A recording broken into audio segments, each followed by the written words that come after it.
Major funding for this program is made possible by grants from Bank of America, Merrill Lynch, and Perfect Building Maintenance, Kilroy Architectural Windows, Inc., New York's Window Company, New York Community Bank, Capital One Bank, Greenberg Traurig, LLP.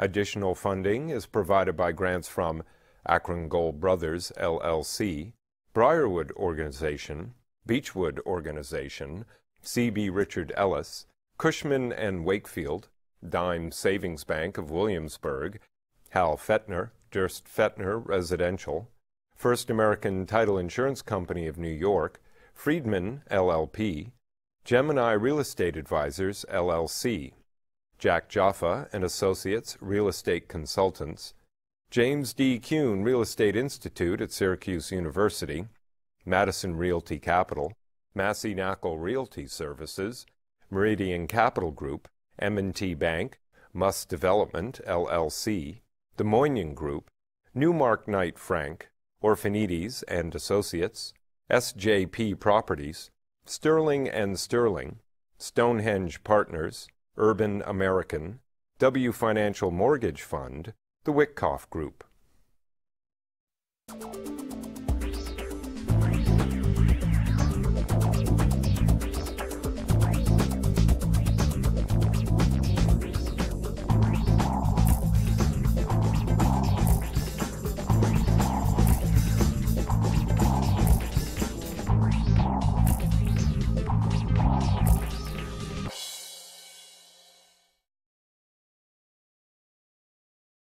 Hello, my name is Michael Stoller. Where is the residential market in 2010? That's the big question. And nobody, everybody loves, they see these articles in the New York Times, Curbed, every one of these publications, and people don't know what's happening in the residential rental and the residential condos. So today, I've assembled the leaders, the gurus who are doing so much development and who really have a pulse on what's happening in the New York City residential market. My guests today include Hal Fettner, the president and CEO of Durst Fettner Residential, Tom Alganian, the chairman of TF Cornerstone, David Pickett, the president of the Gotham organization, and last but not least, it's like my regular from the McLaughlin Report, Jeff Levine, the chairman of Douglaston Development and the president and chairman of Levine Builders. So since you've been with me since really the beginning 9 years ago. Since radio days. And you do have a project coming out of the ground that you're going to start marketing in 2010, right? January? Absolutely. Where do you see the residential rental market these days, Mr. Levine? Well, as you know, I've always been a great fan of the residential market here in New York City because of the great barriers to entry. It's always been very difficult for many reasons, whether it's the difficulty of constructing high-rise buildings in New York, the limited number of people who can do that successfully, the zoning, the entitlements that are so difficult to come by. Stop being evasive. And Let's the get financing. to the point. And the financing. No, it is the point. The point is that because of the barriers to creation in New York City, the number of rental units that exist vis-a-vis the population of 8.4 million people is quite limited. So I continue to be, at the moment and going forward, very optimistic about the future and the present of the rental market. We're talking about 2010. In 2009, let's say the end of 2008 and in the early 2009, how much were rents down, Hal? I mean, in general, I'm not talking about your building. I'm really talking, to everybody around here. Would you say they were down 10 to 15%? Yeah, I would actually say that they're down anywhere from 10 to 20%, depending on the neighborhood. We have assets on the Upper East Side that are down somewhere around 14 to 18%. Then I have stuff Midtown, Chelsea area, where we're down maybe 10%, 11%. So it really is market by market. Now, Tom, you have all over. I mean, you're in Long Island City, you're in Lower Manhattan, you're on the West Side now. Where do you see the market today? What's the best market for residential rentals, and what's the toughest market? Well, the best market in New York used to be the Upper East Side. Now it's one of the hardest hit markets, mostly because of it's considered a very unhip area. In my lifetime, I would have never thought that rent would be higher on Avenue B than on 69th Street and 3rd Avenue. and in fact it is. On a per square foot basis, it's way over, because the apartments are usually very small down there. So the Upper East Side is hard hit. The cooler, sort of hipper areas like the meat market is holding up fine. And areas that were, in my lifetime, considered peripheral areas are fine too. You know, they have a certain cachet. Now, so overall, I'd say things are down now, in general. In Long Island City, which you went to a number of years ago, and you're probably the preeminent developer of residential rentals in Long Island City. Where is the market today in rents? I mean, I'm not asking what how much they're down. What is a one-bedroom renting in Long Island City? And then we'll try to get an idea from everyone else of what this is. A one-bedroom in Long Island City is renting for about $2,500 a month. And Jeff, what do you project on your new building that you're going to have on 31st Street? 30th Street 30th and Street 11th and Avenue, at the foot of the High Line At the foot of the High Line. in West Chelsea. And the bottom line is, I will tell you very simply, that going into the development project in the pie in the sky days of 06 and 07, we were projecting rents there of approximately $65 a foot. Which would equivalent? Which would be equivalent to approximately, I guess, $3,200 for a 650 square foot one bedroom. Somewhere in the magnitude, I guess, of 2,300. So that was 2006. Let's go to 2010. Very simple. In keeping with everybody else here stated, our experience across Manhattan is that depending upon the area, rents are off from those peaks that we existed in 06, anywhere from 10 to 20%, depending upon the size of these units and the location of the units. Having said that, we believe that we'll be somewhere between 10 and 15% off of our projections, somewhere in the magnitude of $55 a foot. So you think you'll get about $2,800 a month for a one bedroom? Exactly. Now you have a couple of buildings also on the west side over there on 3730. Right. What are rents in that market? Well, all in on the initial rental, I'd say we're at $2,500, $2,600 a month for a one bedroom, probably equivalent to $43 a foot. David, you have a new building which is going to open up when? February. And I mean, it's a great location. It's Broadway and 72nd Street. It's a hub of everything. Where do you see rents for a one bedroom, two bedroom? I mean, just in general. You're setting me up here now, because now that's now part. I'm going to sound like the cockeyed optimist, and that's not. No. I think what we're talking so about. I'll set this up the way Jeff. This is a 2010 optimistic show. I think what we're really trying to get, but Hal's going to tell us his opinions. But I want to get. Actually, I'm not. I'm looking around here. Every one of us have a project under construction right now, so it goes to Jeff's point. We're all very optimistic about I'm not disagreeing, but I want to know, I mean, 72nd Street and Broadway is a great location. I think you're going to have a Trader Joe's downstairs in the retail. I'm not at liberty to discuss the retail. I'm reading what the rags say, that there is a Trader Joe's I'll abstain courteously. who may move in there, but I'm talking more about you on the residential. What do you see the rentals over there? Well, I think, as we were discussing before, it's going to be pretty widely divergent, because what we're seeing in the marketplace is the smaller units have taken the biggest hits. Some of the larger units across the city have even seen some increases. So Glenwood Management has a building, the Grand Tier on 65th and Broadway. Their average rent, and again, hard to tell because no one publishes the size of their apartments, except for Tom, as I understand it. They're doing, we believe, well into the 80s and into the 90s, and their larger units, or some of their larger units, are over $100 a square foot. How many units are you going to have? We have 196 units. We have a decent amount of 2s and 3s. I think we're going to get some very big numbers for those units.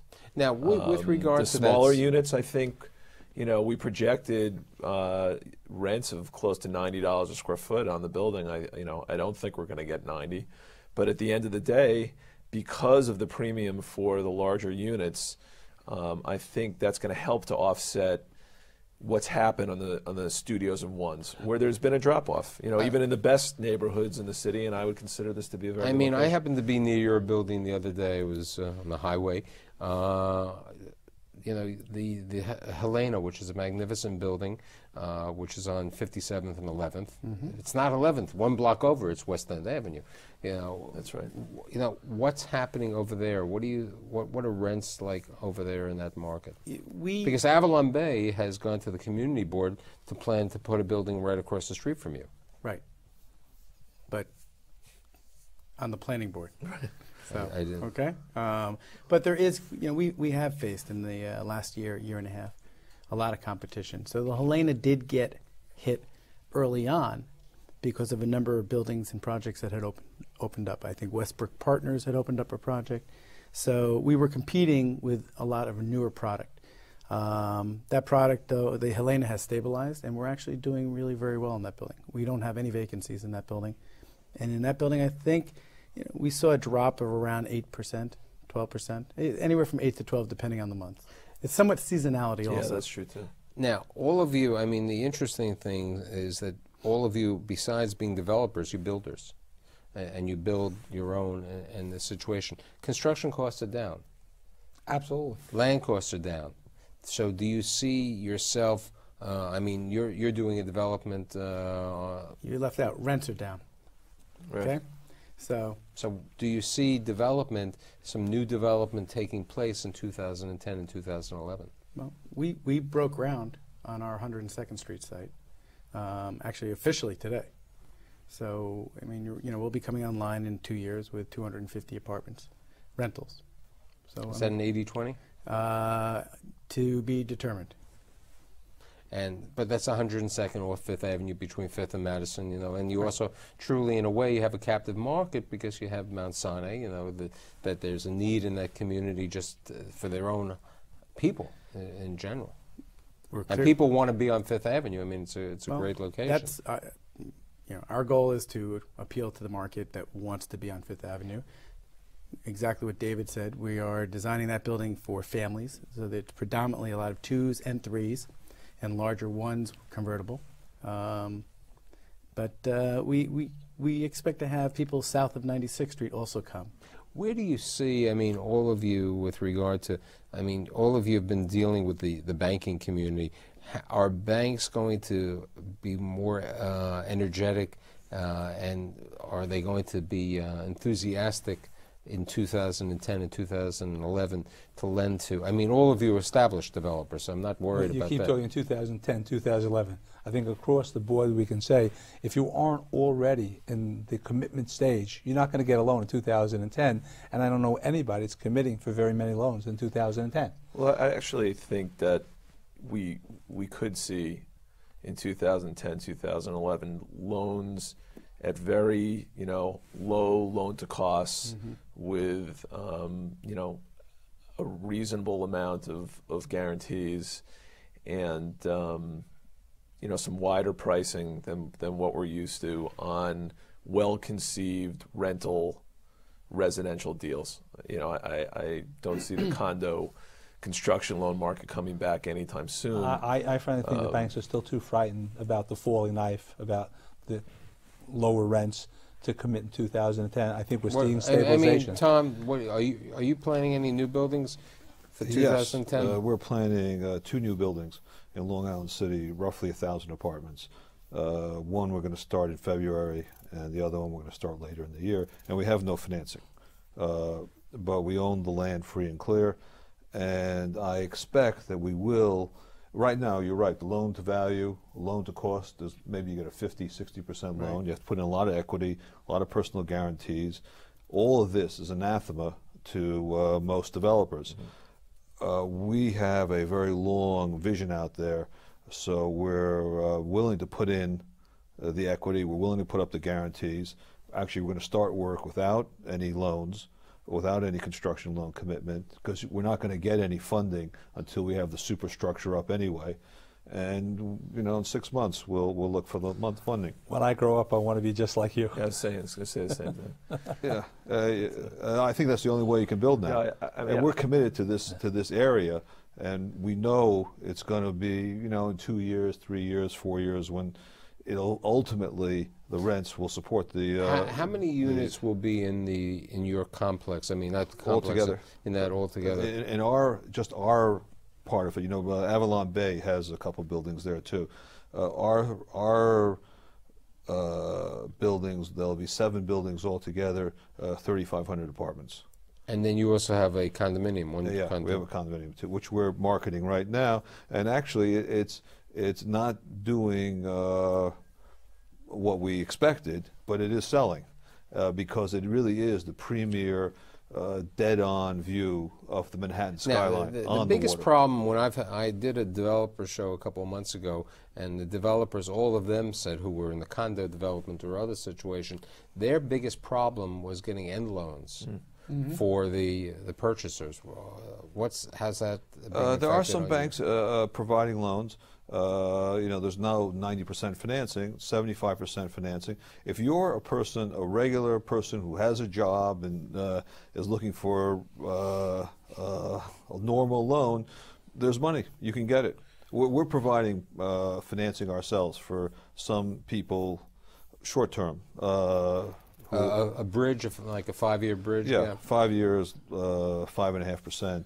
Well, the problem is, though, is if you're selling a building that has no sales in it, and you're looking for a Fannie, ultimately, who's ever making that end loan is looking to sell ultimately to Fannie Mae. But the changes. Fannie Mae won't buy a mortgage in a building that has less than 70. No, it's just changed. Actually, we just attended a seminar at Bank of America with representatives from Fannie Mae, and if you listen to our president speaking about mortgage relief on the media just this past week, the reality is Fannie Mae, if it were not for Fannie Mae, there would be no end loans. Right. And what I can say even further is 2 and 3 and 4 years ago in New York City, a developer could have cared less about Fannie Mae because, whether it was the CMBS markets or the banks, they were all running over each other to make loans in our ever-increasing valued market.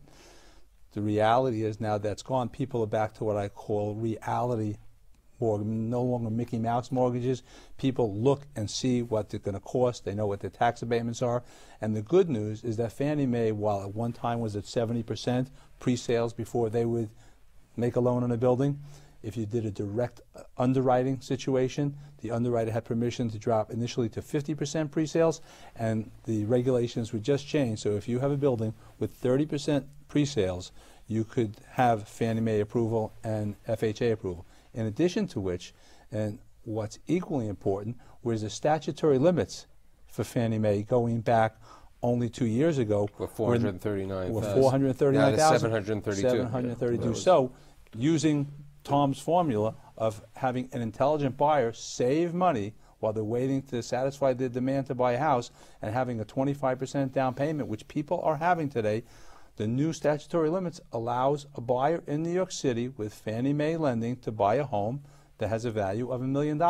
And if you're building in northern Manhattan or in, I won't say the outer boroughs because that's considered to be not correct, but in Brooklyn or Queens or Staten Island or the Bronx, you can use Fannie Mae financing very effectively in a project under $1 million value. Because your average price is under $1 million anyway. Well, and that's why you have to keep selling to get up to the 30% threshold. I'm happy that the two of you are across from each other. Both of you have condominium developments. You have a condominium development right now in Lower Manhattan and in Long Island City, and you have a condominium in that hip Williamsburg.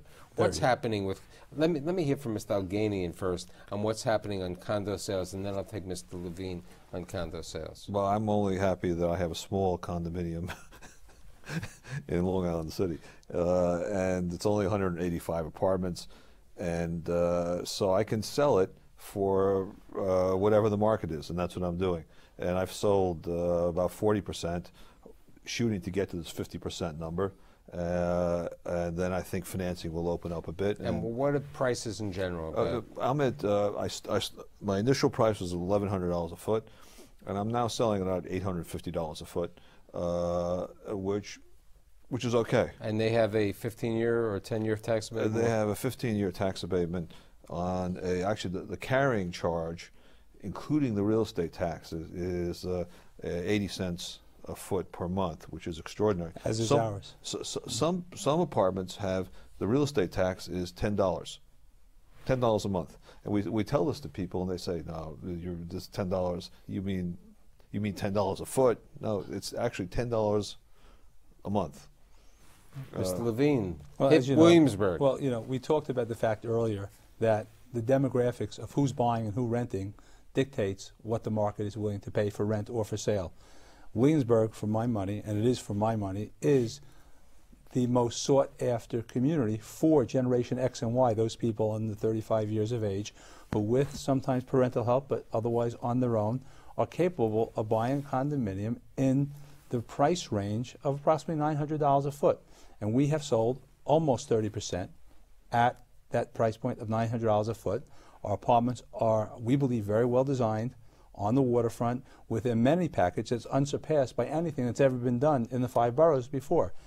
So we continue to be optimistic. Now, obviously, the psychology of buyers is non-existent today because of the state of the economy.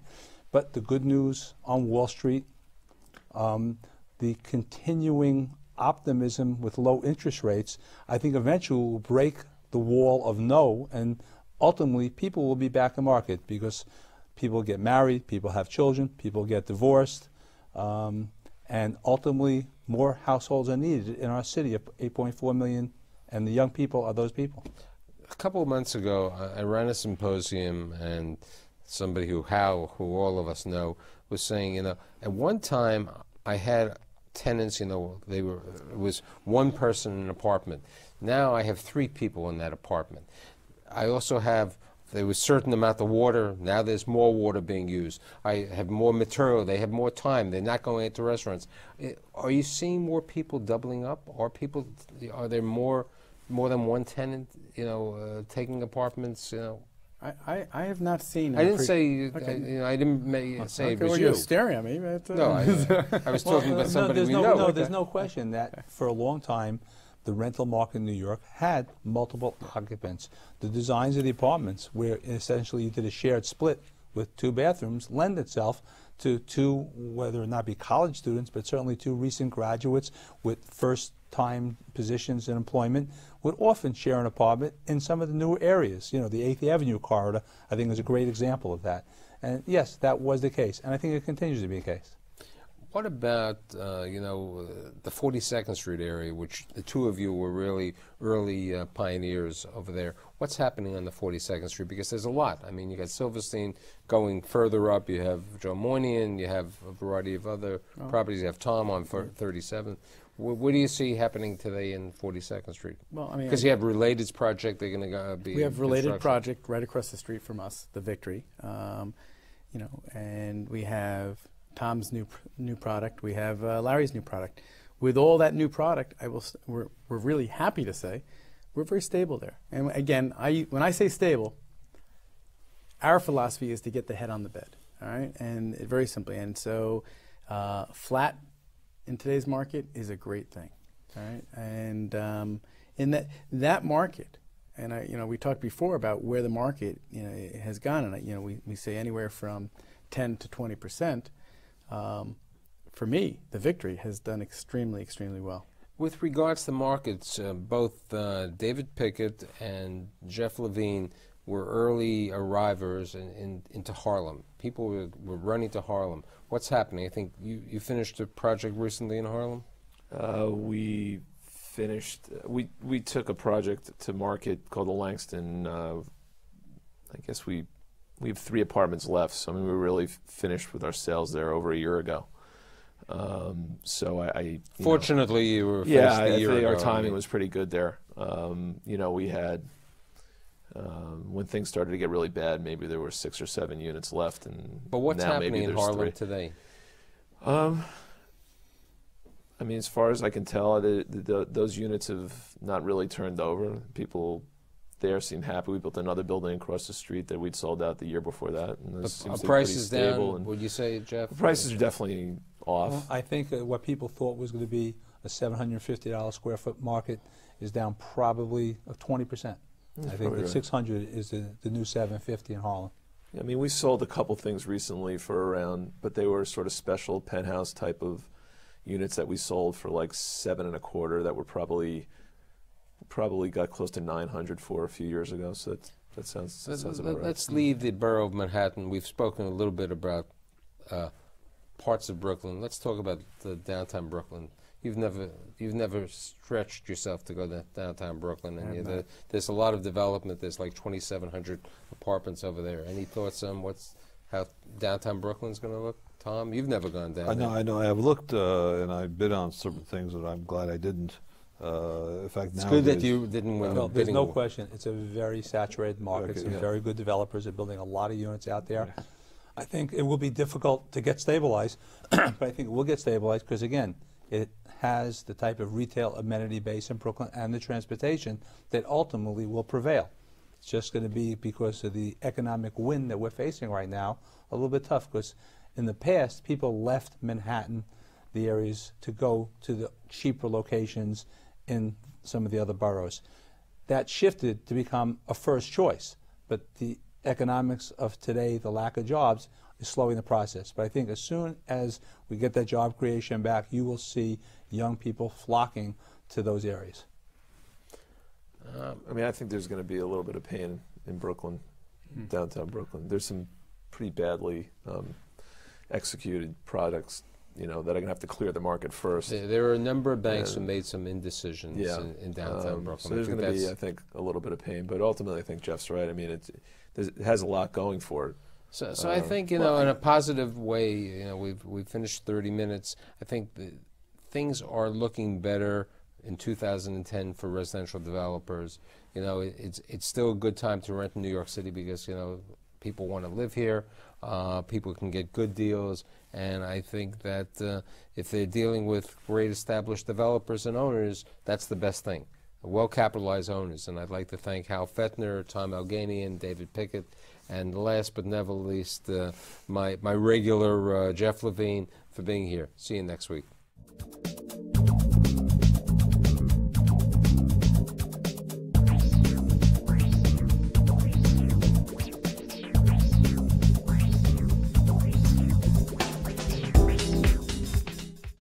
Major funding for this program is made possible by grants from Bank of America, Merrill Lynch, and Perfect Building Maintenance, Kilroy Architectural Windows, Inc., New York's Window Company, New York Community Bank, Capital One Bank, Greenberg Traurig, LLP.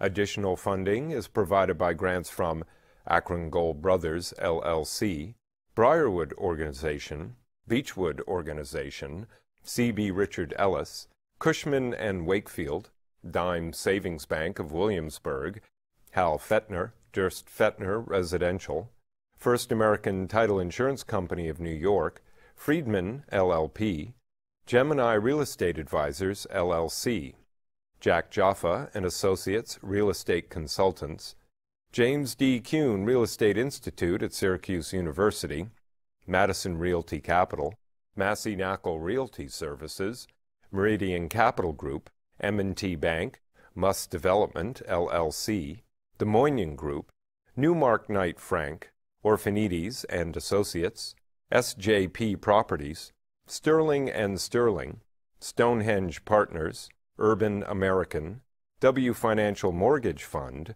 the Wickoff Group.